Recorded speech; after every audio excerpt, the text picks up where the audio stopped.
إن الحمد لله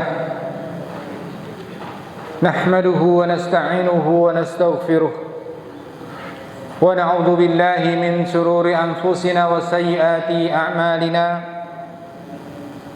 من يهده الله فلا مضل له ومن يضلل فلا هادي له وأشهد أن لا إله إلا الله وحده لا شريك له وأشهد أن محمدا عبده ورسوله اللهم صل وسلم وبارك على نبينا محمد وعلى آله وأصحابه ومن سار على نهجه واستنى بسنته إلى يوم الدين. قال الله تعالى في كتابه الكريم يا أيها الذين آمنوا اتقوا الله حق تقاته ولا تموتن إلا وأنتم مسلمون يا أيها الناس اتقوا ربكم الذي خلقكم من نفس واحدة وخلق منها زوجها وبث منهما رجالا كثيرا ونساء واتقوا الله الذي تساءلون به والأرحم إن الله كان عليكم رقيبا يا أيها الذين آمنوا اتقوا الله وقولوا قولا سديدا يصلح لكم أعمالكم ويغفر لكم ذنوبكم ومن يطع الله ورسوله فقد فاز فوزا عظيما أما بعد فإن أصدق الحديث كتاب الله وخير الهدي هدي محمد صلى الله عليه وسلم وشر الأمور محدثاتها. Ma'asyiral muslimin, sidang Jumat rahimani Allah wa iyyakum. Sesungguhnya sebagaimana yang telah diriwayatkan, suatu hari baginda Nabi sallallahu alaihi wasallam beliau pernah bercerita. Beliau menceritakan sebuah kejadian yang belum terjadi. Apa itu? Yaitu kejadian yang nanti akan terjadi di hari kiamat, namun sudah diberitahukan kepada beliau. Inilah keistimewaan beliau sebagai salah seorang rasul. Yang mana di antara salah satu keistimewaan seorang rasul adalah diberitahukan tentang sedikit perkara-perkara yang akan terjadi di masa yang akan datang, yaitu perkara yang gaib.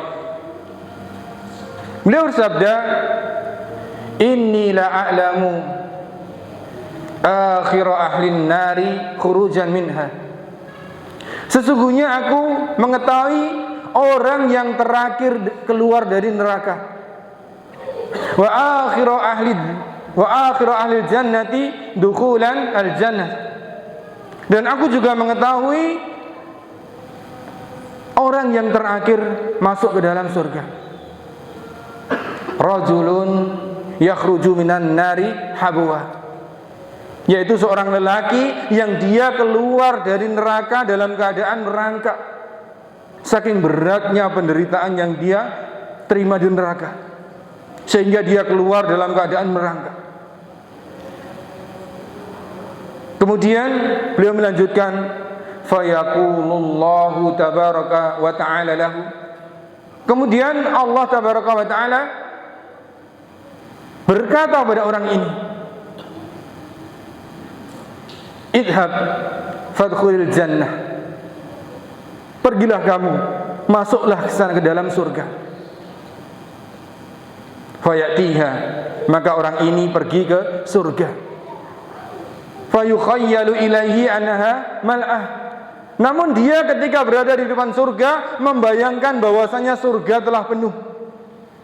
Karena begitu banyaknya manusia yang sudah masuk ke dalam surga, dia mengira surga sudah dalam keadaan penuh. Fayarji'u, maka dia kembali kepada Allah Subhanahu wa taala. Fayaqul, dia berkata, ya Rabbi, wajatuha mal'ah, aku mendapati surga sudah penuh. Fayaqullahu lahu, kembali Allah berkata kepada orang ini, idhab fadkhulil jannah, pergilah kamu, masuklah ke sana, ke dalam surga. Untuk kedua kalinya dia mendatangi fayatiha, Fayukhayyalu ilaihi annaha mal'ah. Namun kembali di kesempatan yang kedua ini, dia membayangkan bahwasanya surga sudah penuh. Dia ragu untuk masuk ke dalamnya. Dia ragu apakah masih mendapatkan tempat di sana. Sehingga dia kembali lagi fayaqul, dia kembali berkata kepada Allah Subhanahu wa taala, "Ya Rabbi, qad wajadtuha mal'ah." Wahai Rabbku, sesungguhnya aku mendapati surga sudah penuh. Kembali Allah Subhanahu wa taala berfirman, fayaqulu lahu Allahu tabaraka wa ta'ala, idhab fadkhulil jannah. Pergilah kamu, masuklah ke sana, ke dalam surga. Fa inna laka misla dunya wa asrata amsaliyah. Sesungguhnya bagimu, kamu akan mendapatkan di sana di dalam surga seperti dunia dan 10 kali lipatnya. Masya Allah. Ketika mendapatkan tawaran ini, tawaran dari Allah Subhanahu wa taala yang begitu besar ini, orang yang bolak-balik tadi mengira bahwasanya Allah bercanda. Ya Rabbi, atas kharuni. Wahai Rabbku, apakah engkau mengolok-olokku? Apakah engkau bercanda denganku? Wa antal malik, padahal engkau adalah maha diraja. Maka Rasulullah SAW ketika menceritakan hal ini sampai tertawa beliau, melihat menceritakan tentang keadaan orang yang terakhir masuk ke dalam surga. Kemudian beliau menyampaikan, fayuqal dzaka adna ahli jannati mansilata. Itulah keadaan orang yang terakhir masuk ke dalam surga. Masya Allah. Dari hadis yang kita sampaikan tadi, kita bayangkan orang yang terakhir masuk surga, orang yang derajatnya paling rendah di dalam surga, ternyata mendapatkan kapling di dalam surga yang seluas, yang sebesar 10 kali dunia. Allahu Akbar.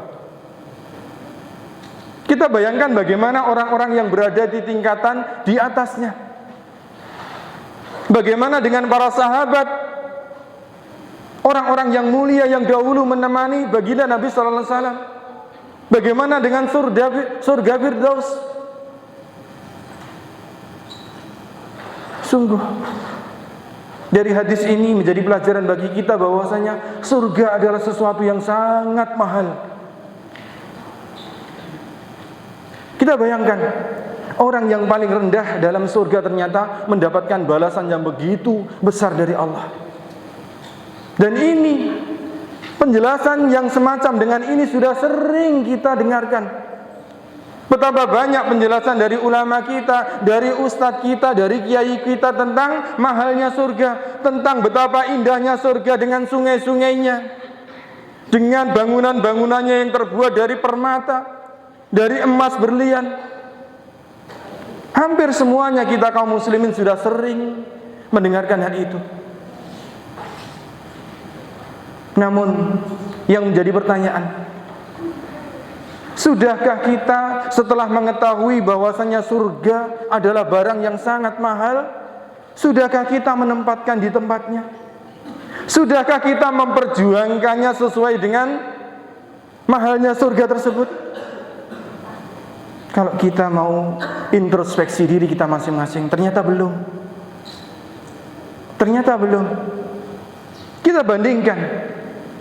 Kita bandingkan bagaimana kita ketika bekerja untuk mengejar dunia. Banyak di antara kita yang ketika hanya sekedar untuk mencari secuil dunia, rela panas matahari membakar tubuhnya, rela hujan deras mengguyur tubuhnya, rela berpisah dengan keluarganya bertahun-tahun. Padahal perjuangan yang begitu keras yang dia lakukan, bisakah dia mendapatkan separuh dunia? Ternyata tidak. Realitanya sebesar apapun upaya yang kita lakukan untuk bekerja mengejar dunia, ternyata hanya separuh dunia saja tidak bisa kita dapatkan. Jangankan separuh, seperempatnya. Ternyata Magetan. Berapa Magetan dibandingkan dengan seluruh dunia? Ternyata satu Magetan saja yang memiliki ribuan manusia. Namun kita lihat betapa salahnya kita dalam orientasi. Ketika kita mengejar dunia, mati-matian semuanya dikorbankan. Padahal kita tahu dunia itu hanya secuil dibandingkan dengan surga. Atau banyak di antara kita kaum muslimin ketika berdoa kepada Allah SWT senantiasa meminta surga. Ya Allah, ya Rabbi, masukkanlah aku ke dalam surgamu ya Allah. Masukkanlah aku ke dalam firdausmu ya Allah. Senantiasa berdoa kita. Namun sudahkah introspeksi kita? Apakah doa yang kita panjatkan adalah doa yang pantas? Sudahkah kita membuktikan bahwasanya kita pantas untuk meminta itu? Padahal kita tahu surga adalah barang yang sangat mahal. Namun kita memintanya seolah-olah inginnya gratis. Inginnya hanya dengan sedikit pengorbanan kemudian Allah mengabulkan permintaan kita. Itu realita yang menimpa kita. Kebanyakan dari kita setidaknya. Betapa banyak kita setiap hari meminta surganya Allah, namun untuk pergi ke masjid saja, Allahu Akbar, terkadang kita malas. Untuk bangun sepertiga malam saja terkadang berat. Untuk setidaknya puasa 3 hari dalam sebulan saja, membuka Al-Quran apalagi. Namun apa yang kita minta? Surga yang semahal itu. Allahumma musta'an. Seandainya pikiran kita masih jernih, tentunya pasti kita akan malu. Kita akan malu meminta kepada Allah SWT. Namun ternyata kita meminta sesuatu, namun tidak dibuktikan bahwasanya kita pantas untuk menerimanya. Kita lihat manusia yang dia ingin mendapatkan dunia. Kita misalkan seorang yang ingin menjadi bupati atau wali kota misalnya. Ketika ia ingin mendapatkan jabatan sebagai seorang wali kota, apa yang dia lakukan? Pengorbanan yang begitu besar, dia merintisnya bertahun-tahun, mengorbankan ini dan itu. Padahal ketika menjadi wali kota, apa yang dia dapatkan? Apakah seluruh Indonesia? Ternyata tidak. Hanya satu kabupaten, itu pun tidak dimiliki. Itu pun hanya sekitar waktu 5 tahun. Namun kita lihat perjuangannya luar biasa. Namun kita introspeksi. Kita semuanya kaum muslimin, semuanya ingin diberi surga oleh Allah SWT. Namun pengennya mendapatkan surga dengan pengorbanan yang minimal. Itu realita. Kebanyakan dari kita seperti itu. Mari kita introspeksi diri kita masing-masing. Apakah kita berada di situ? Alhamdulillah kalau kita merasa. Sehingga dengan merasa bahwasanya kita berada di posisi itu, dengan nasihat yang kita sampaikan ini, kita akan sadar bahwasanya kita meminta surga. Surga itu adalah sesuatu yang sangat mahal, yang untuk mendapatkannya tidak percuma saja, harus dengan pengorbanan yang besar. Maka dari nasihat yang kita sampaikan ini, mari kita memulai dari kita masing-masing. Kita tempatkan surga pada tempatnya.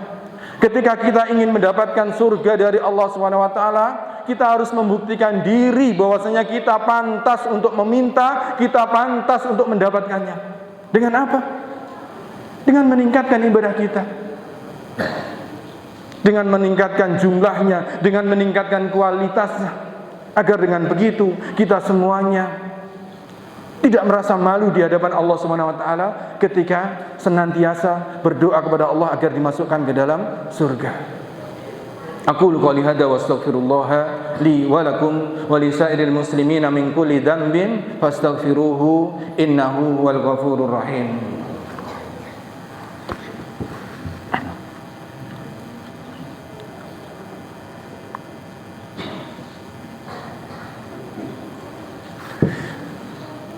Alhamdulillahi wassalatu wassalamu ala rasulillah وعلى آله وأصحابه ومن والاه ولا حول ولا قوة إلا بالله وأشهد أن لا إله إلا الله وحده لا شريك له وأشهد أن محمدا عبده ورسوله اللهم صل على نبينا محمد وعلى آله وصحبه أجمعين أما بعد. Ma'asyiral muslimin, sidang Jumat rahimani wa rahimakumullah. Dari apa yang telah kita paparkan pada khutbah yang pertama, sungguh itu sebuah nasihat yang sangat besar bagi kita semuanya. Kita mendapatkan nasihat bahwasanya surga adalah sesuatu yang sangat mahal, yang harus membutuhkan pengorbanan agar kita bisa mendapatkannya. Meskipun kita sadar surga itu sesuatu yang mahal, seberapapun usaha kita, seberapapun amalan yang kita lakukan, seandainya seluruh hidup kita habis untuk senantiasa beribadah kepada Allah pun tidak akan mampu membeli surga. Ini sebagaimana sabda Nabi kita sallallahu alaihi wasallam, la yudkhilu ahadan minkum amaluhu al-jannah. Amalan-amalan salah seorang di antara kalian tidak akan bisa memasukkan kalian ke dalam surga illa bi rahmatin minallah, kecuali dengan rahmat Allah. Wala ana, begitu juga tidak dengan amalku. Beliau menyampaikan seperti itu. Bahkan Nabi kita sallallahu alaihi wasallam, beliau adalah manusia yang paling taat kepada Allah, manusia yang paling banyak beribadah. Namun ternyata ibadah beliau pun tidak mampu untuk membeli surga dengan penjelasan bahwasanya surga begitu mahal. Semuanya akan masuk surga dengan rahmat dari Allah. Namun dengan keadilan yang dimiliki oleh Allah Subhanahu wa taala, rahmat itu tidak datang kepada siapapun. Sungguh tidak adil tentunya apabila Allah memberikan rahmat pada orang-orang yang dia durhaka kepadanya. Allah memberikan rahmat pada orang-orang yang tidak taat kepadanya. Karena itu meskipun kita sadar kita tidak mungkin bisa masuk ke dalam surga dengan amalan kita, tidak bisa membeli surga dengan amal kita, setidaknya dengan kita beramal, kita berharap mendapatkan rahmat Allah. Dan dengan rahmat Allah tersebutlah kita bisa dimasukkan ke dalam surganya. Begitulah kaum muslimin sidang Jumat rahimani wa rahimakumullah. Dan kita sadar bahwasanya hati ini, kemampuan ini semuanya berada di tangan Allah Subhanahu wa taala. Setelah kita sadar bahwasanya diri-diri kita, banyak di antara kita yang belum pantas meminta surga. Karena kita sadar kita masih jauh dari harapan yang Allah inginkan dari penduduk surga. Namun kita harus berusaha.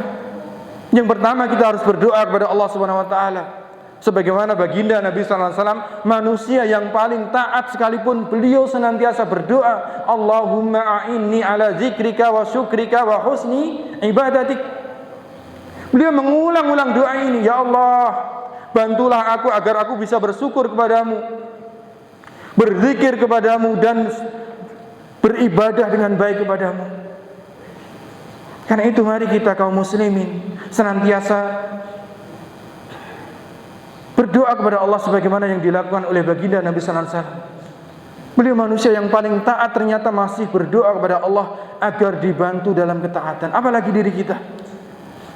Karena itu mari setelah nasihat ini, semoga kita semuanya yang mendengarkan tergugah memulainya dengan berdoa kepada Allah, mengambil kesempatan setiap amalan yang baik yang berada di depan kita, tidak menyia-nyiakannya. Karena orang biasanya akan terlena ketika ada amalan namun tidak segera dia ambil. Jangan menganggap remeh amalan meskipun itu kecil. Bisa jadi amalan-amalan yang kecil yang kita berusaha memulainya itu menjadi pembuka amalan-amalan yang besar di belakangnya. Karena sebuah kaidah mengatakan, inna min alamati qabulil hasanati al-hasanata ba'da. Sesungguhnya di antara tanda sebuah kebaikan itu diterima di sisi Allah adalah Allah akan memudahkan kebaikan-kebaikan setelahnya. Karena itu menjadi nasihat kita. Mari setelah ini kita bertekad, kita akan mengambil setiap amalan apapun yang paling mudah bagi kita. Kita berharap dengan amalan yang kita ambil itu, meskipun itu amalan yang kecil, menjadi pembuka amalan-amalan yang besar, dimudahkan lagi bagi kita untuk melaksanakan amalan-amalan yang lainnya yang lebih besar mutunya di sisi Allah Subhanahu wa taala. Dengan demikian, semoga kita semuanya ketika berdoa kepada Allah Subhanahu wa taala menjadi golongan orang-orang yang memang pantas untuk diijabah doa kita. Semoga kita semuanya dimasukkan ke dalam surga. Innallaha wa malaikatahu yusholluna 'alan nabi ya ayyuhalladzina amanu shallu 'alaihi wa sallimu taslima. Allahumma shalli 'ala Muhammad wa 'ala ali Muhammad walhamdulillahi rabbil alamin. Allahumma ighfir lil muslimina wal muslimat wal mu'minina wal mu'minat al ahya'i minhum wal amwat. Innaka sami'un qaribun mujibud da'awat. Rabbana zalamna anfusana wa illam taghfir lana wa tarhamna lanakunanna minal khasirin. Rabbana hab lana min azwajina wa dhurriyyatina qurrata a'yun waj'alna lil muttaqina imama. Rabbana ij'al hadzal makan makanan mubarakan lana wa li dhurriyyatina ya rabbal alamin. Rabbana aslih lana wulata umurina wahdihim siratal mustaqim. Rabbana atina fid dunya hasanah wa fil akhirati hasanah wa qina adzabannar. Wa sallallahu ala nabiyyina Muhammadin wa ala alihi wa sahbihi ajmain wa akhiru da'wana alhamdulillahi rabbil alamin. Ibadallah, innallaha ya'muru bil adli wal ihsan wa ita'i dzil qurba wa yanha 'anil fahsya'i wal munkari wal baghi ya'idukum la'allakum tadhakkarun. Fadhkurullahal azim yadhkurkum washkuruhu ala ni'amihi yazidakum wa la dzikrullahi akbar. Wa aqimus shalah. Allahu akbar.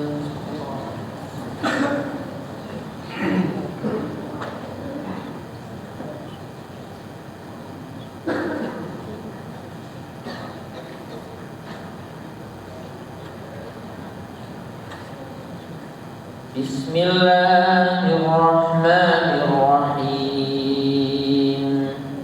Alhamdulillahi rabbil alamin. Ar-Rahmanir Rahim. Maliki yaumiddin. Iyyaka na'budu wa iyyaka nasta'in. Ihdinas siratal mustaqim. Siratal ladzina an'amta 'alaihim ghairil maghdubi 'alaihim waladdallin.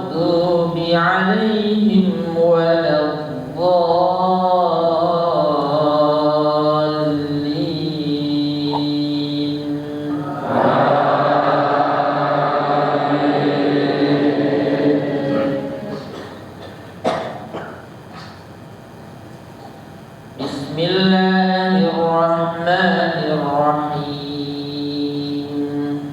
Sabbihisma rabbikal a'la. Alladzi khalaqa fasawwa walladzi qaddara fahada walladzi akhrajal mar'a faj'alahu ghutha'an ahwa. Sanuqri'uka fala tansa illa ma syaa Allah. Innahu ya'lamul jahra wa ma yakhfa. Wa nuyassiruka lil yusra fadhakkir in nafa'atil dhikra. Sayadhakkaru man yakhsha wa yatajannabuhal ashqa alladhi yaslan naral kubra thumma la yamutu fiha wa la yahya. Qad aflaha man tazakka wa dhakara isma rabbih fasalla.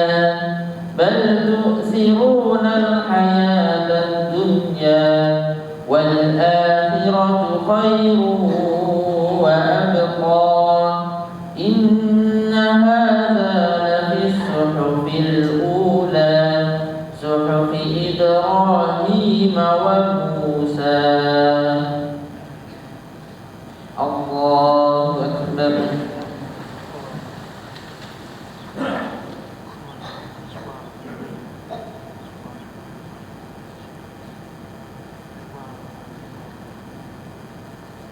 Sami Allahu liman hamidah.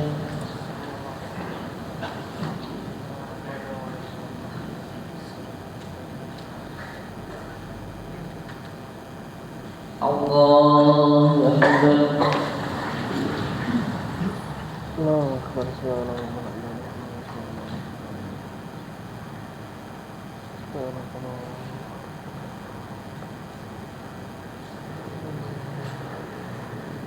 Allahu Akbar.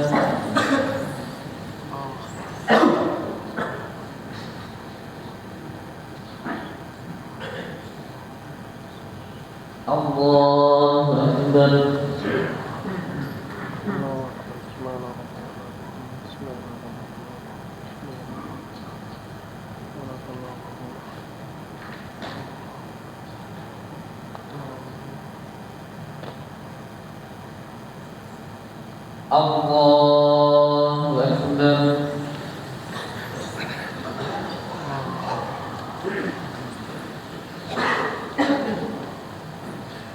Bismillahirrahmanirrahim. Alhamdulillahi Rabbil Alamin. Ar-Rahmanir Rahim. Maliki yaumiddin. Iyyaka na'budu wa iyyaka nasta'in. Ihdinas siratal mustaqim. Siratal ladzina an'amta 'alaihim ghairil maghdubi 'alaihim waladdallin.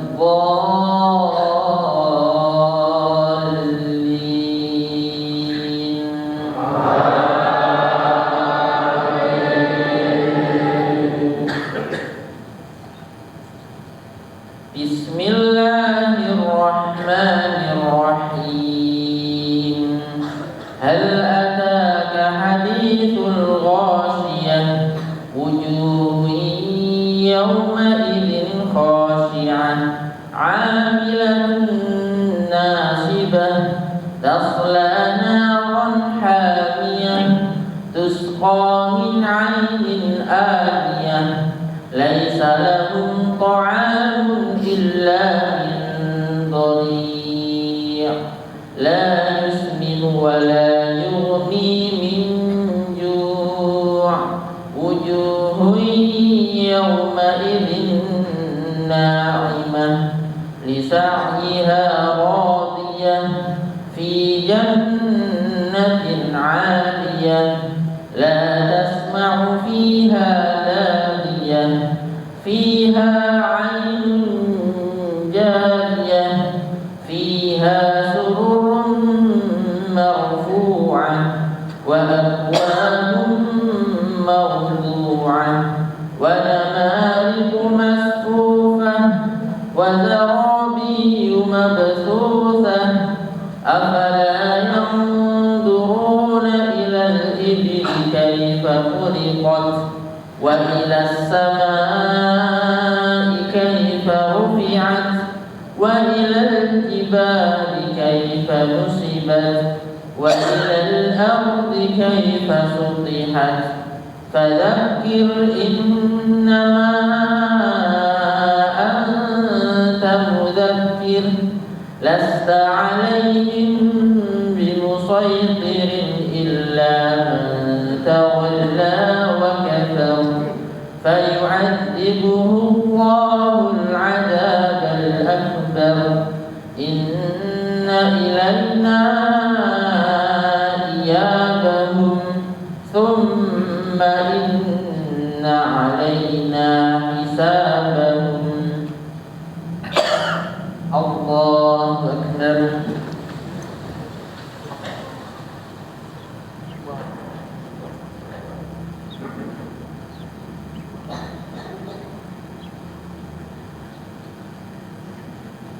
سمع الله لمن حمده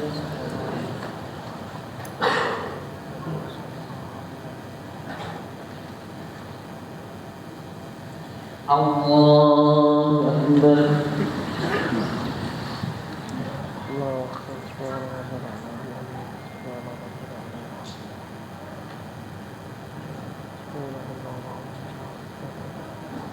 الله أكبر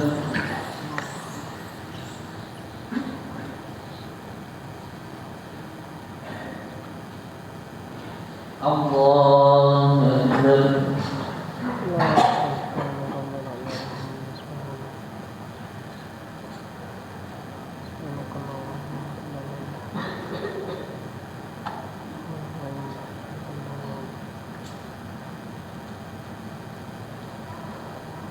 الله أكبر